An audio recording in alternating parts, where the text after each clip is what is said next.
on a toute cette gestion en fait de la donnée à faire et à maturer, et c'est un enjeu que je pense beaucoup d'entreprises ont.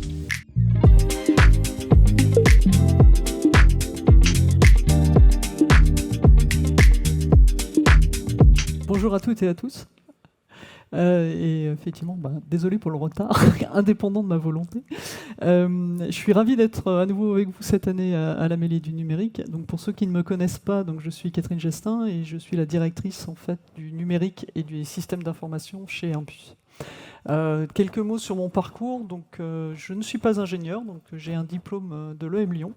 Et j'ai commencé à tomber dans le numérique avec mon premier job, donc chez Accenture, où j'ai passé 17 ans, avant de partir au Canada pendant 6 ans chez Rio Tinto, donc dans le monde dans l'industrie de la mine, et de revenir en Europe en 2013, donc d'abord comme directrice des systèmes d'information d'Airbus Hélicoptère à Marignane, puis en 2020, donc quelques jours avant le lockdown et le Covid. Je suis arrivé pour prendre la responsabilité des systèmes d'information chez Airbus Commercial. Et je suis depuis juillet 2021 membre du comité exécutif en charge en fait, de toutes les dimensions digitales du groupe. Chez Airbus, on a commencé à faire de l'intelligence artificielle il y a à peu près 30 ans. Donc c'est au milieu des années 90. Donc c'est pas quelque chose qu'on a commencé à faire quand ChatGPT a commencé à faire du bruit dans le Landerneau.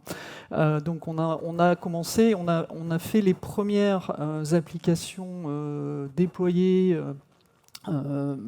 massivement, je dirais, dès le début en fait, des années 2000, notamment dans l'industrie des satellites. Donc les premières applications, en fait, elles sont venues du monde de l'espace, et en particulier tout ce qui était lecture et interprétation des images, et tout ce qui était computer vision.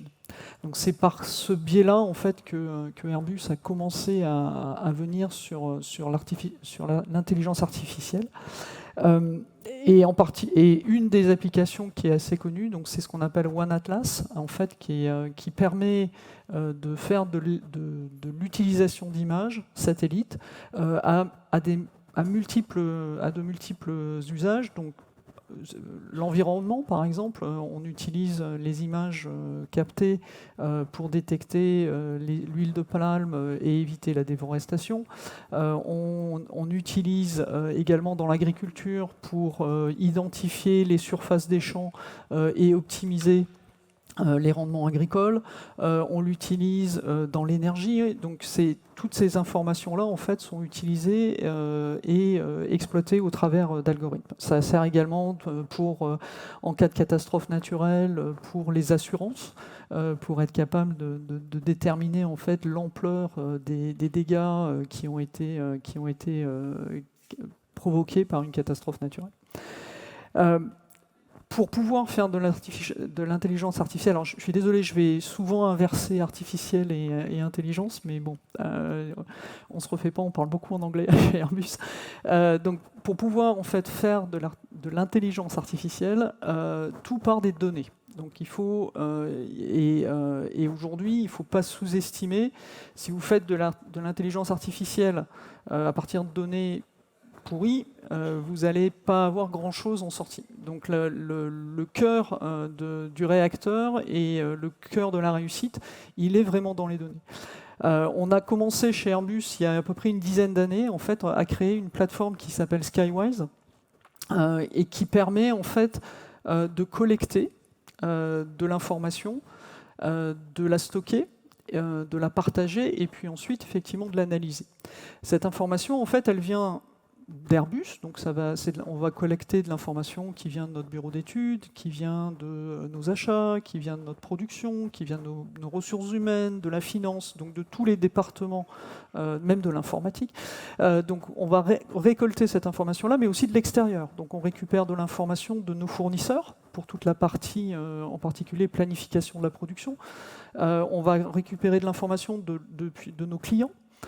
Et on récupère aussi beaucoup d'informations de nos avions et ou de nos hélicoptères et ou de nos satellites. Et donc toute cette information, en fait, elle vient et elle est collectée en fait, au même endroit, elle est normalisée Donc ça, c'est un gros travail aussi quand vous commencez à collecter de l'information depuis des milliers de systèmes d'information. Il faut bien comprendre que chez Airbus, juste sur la partie commerciale, on utilise aujourd'hui 6500 applications.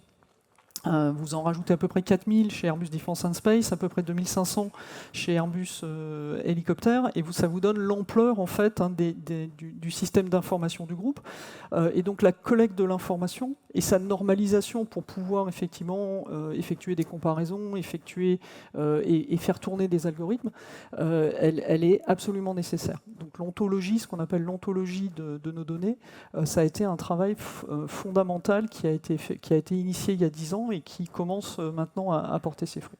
Donc à partir du moment où vous avez collecté en fait l'ensemble de ces données, ça vous permet effectivement de commencer à bâtir des modèles algorithmiques qui vont vous permettre soit d'optimiser votre propre performance.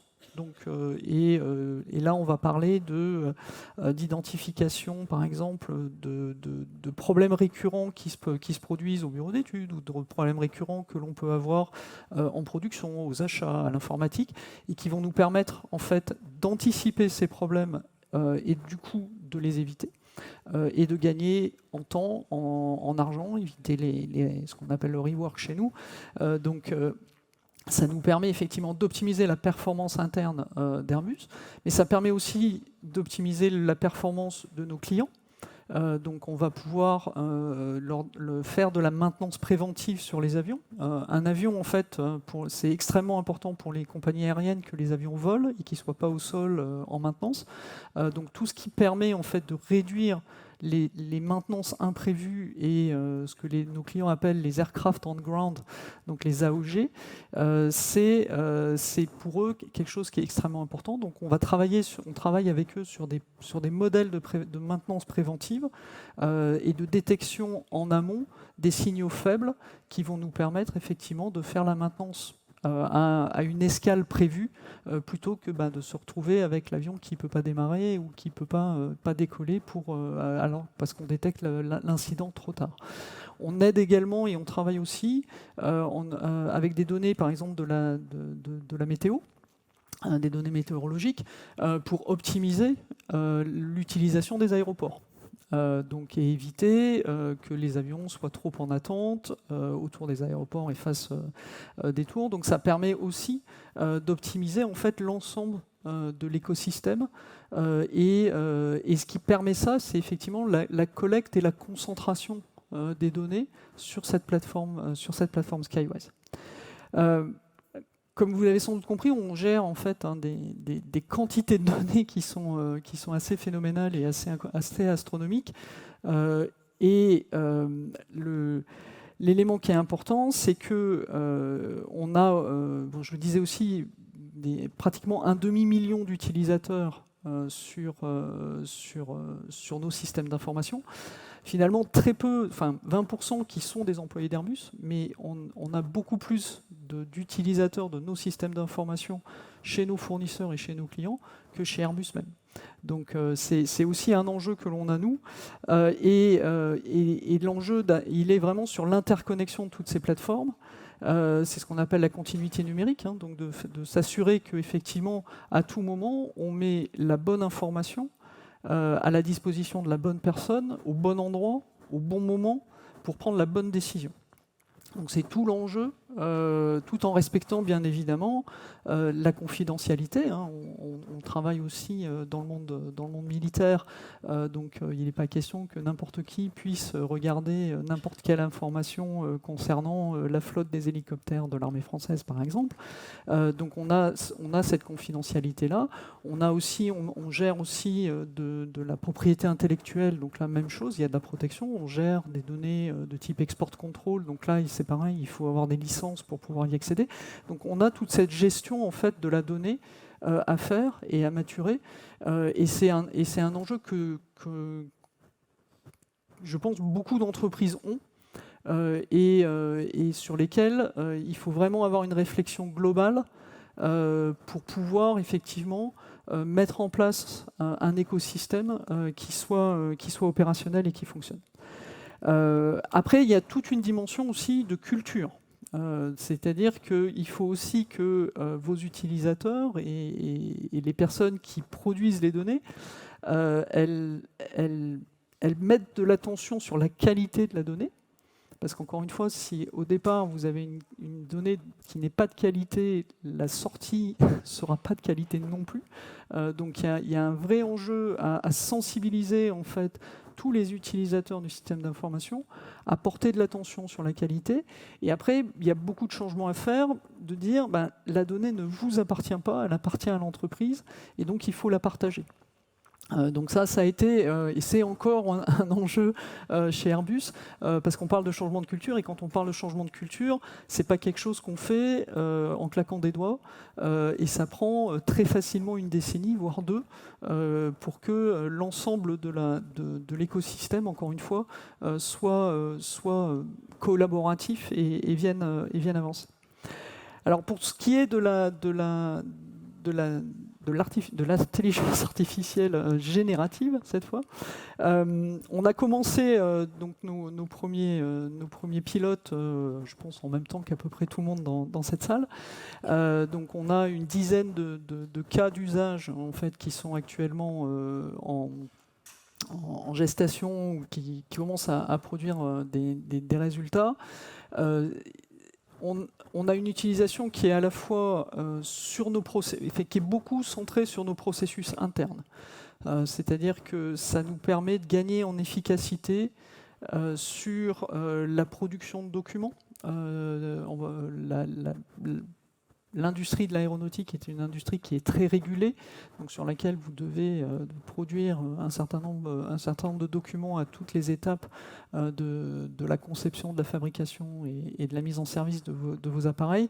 Donc on gagne beaucoup en efficacité sur la préparation en fait, de l'ensemble de ces documentations, qu'elles soient physiques ou qu'elles soient dématérialisées. Hein, on dématérialise bien sûr beaucoup toute cette documentation aujourd'hui.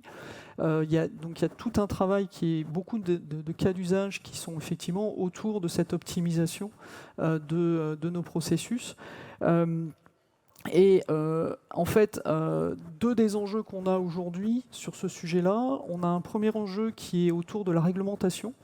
Vous avez probablement tous entendu parler du AI Act au niveau de la Commission européenne, qui est actuellement, je crois, en trilogue, si je me souviens bien, entre donc, la Commission et le Parlement pour décider effectivement de quel sera le contenu exact de cette Artificial Intelligence Act. Donc il y a un enjeu de comprendre en fait quelle va être la réglementation et de s'assurer que cette réglementation va être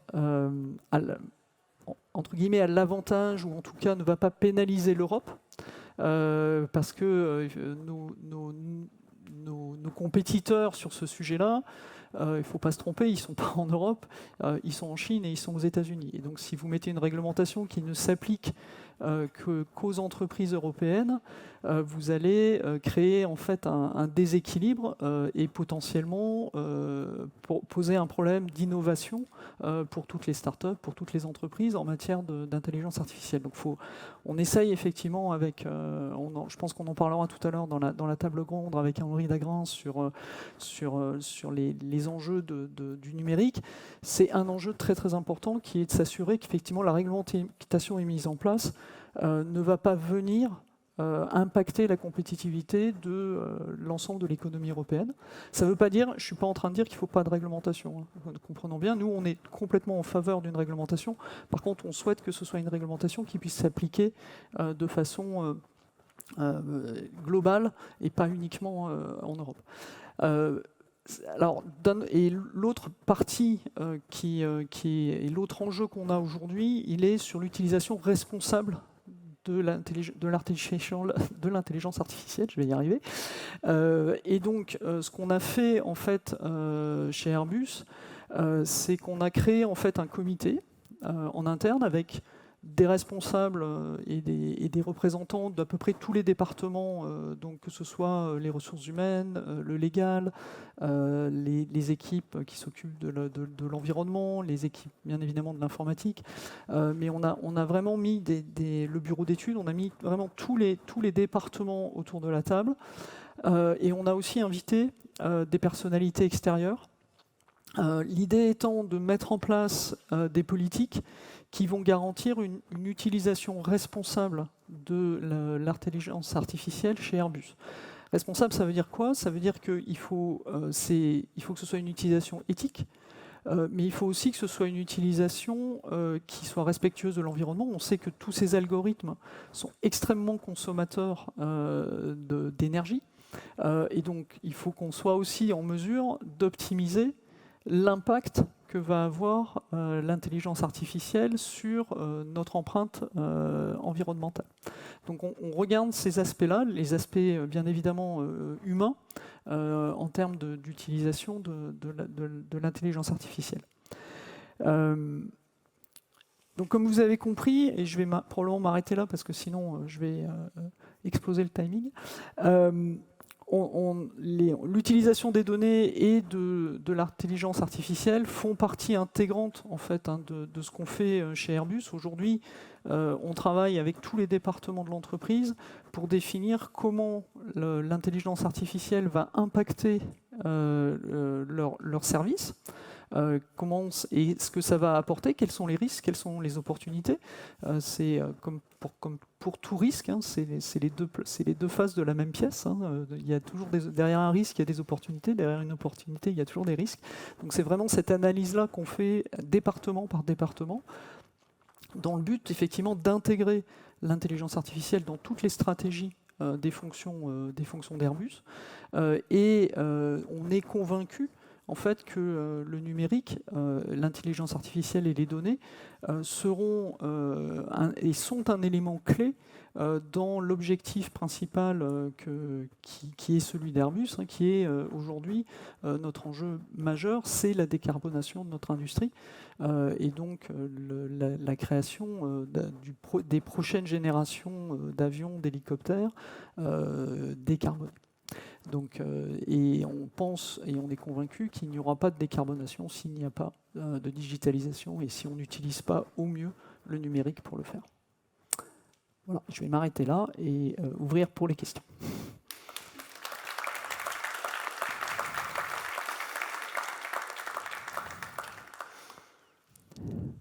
Bonjour, Cédric Bayana. Comment vous travaillez la sécurité des données?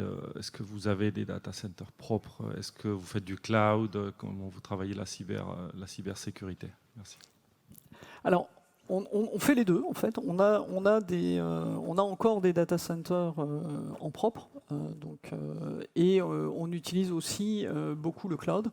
En particulier, les pilotes dont je parlais en matière d'intelligence artificielle, aujourd'hui, on les fait sur notre environnement chez Google.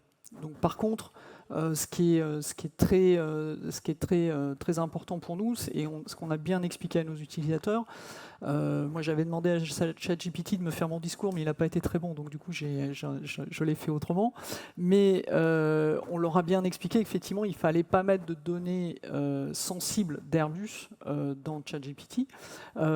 Mais par contre, comme on travaille en étroite collaboration avec Google sur beaucoup de sujets, on a mis en œuvre un espace en fait, qui est un espace privé Airbus, qui est protégé, qui est monitoré avec notre SOC, pour s'assurer qu'effectivement on a une utilisation aussi alors responsable pour Airbus, hein, pour éviter que notre IP ou nos connaissances soient éparpillées façon Pulse sur le grand Internet mondial, comme on dit. Donc voilà, donc c'est une des dimensions, j'en ai pas parlé tout à l'heure, mais une des dimensions, bien évidemment, c'est la cybersécurité. On est la cible d'attaque tous les jours et d'attaque avec un S au bout. Donc c'est une préoccupation majeure chez Airbus On a un département complet qui est en charge de ça. Aujourd'hui, ça représente à peu près 10% des effectifs et du budget des systèmes d'information d'Airbus. Donc c'est une préoccupation majeure. Oui, vous m'entendez? Oui, bonjour, Monsieur Belcourt, laboratoire Pierre Fabre. On a évidemment des initiatives IAGEN en ce moment. En termes d'apprentissage de vos propres modèles, est-ce que c'est quelque chose que vous avez lancé ou vous vous contentez, entre guillemets, du modèle qui vous est fourni par Google, si je comprends bien? Voilà. Alors aujourd'hui, effectivement, on est parti du modèle Google. Par contre, on lui fait faire de l'apprentissage sur nos données. Alors par contre, pour l'instant, il est encore en train d'apprendre. Donc, il n'a pas fini. Mais effectivement, l'idée, c'est de mixer les deux, c'est d'utiliser déjà ce qui a été fait par Google, et ensuite, effectivement, d'avoir que le modèle apprenne sur les données Airbus. Et on voit qu'il apprend quand même relativement vite. C'est-à-dire que parmi les exercices qu'on fait régulièrement, c'est de lui poser, la même question à des intervalles de temps différents. Et les réponses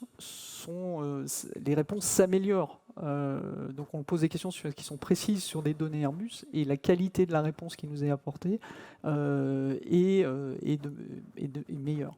Donc du coup, il apprend, mais il n'a pas encore fini. Je voudrais vous interroger sur les compétences. Est-ce que vous avez, est-ce que le système aujourd'hui de formation sur ces métiers-là vous paraît adapté? Et si c'est pas le cas, est-ce que vous avez des actions en interne pour augmenter ces actions de formation? La réponse est 2 fois oui.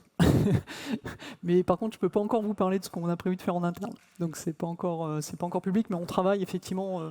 Aujourd'hui, ces compétences-là sont très rares sur le marché.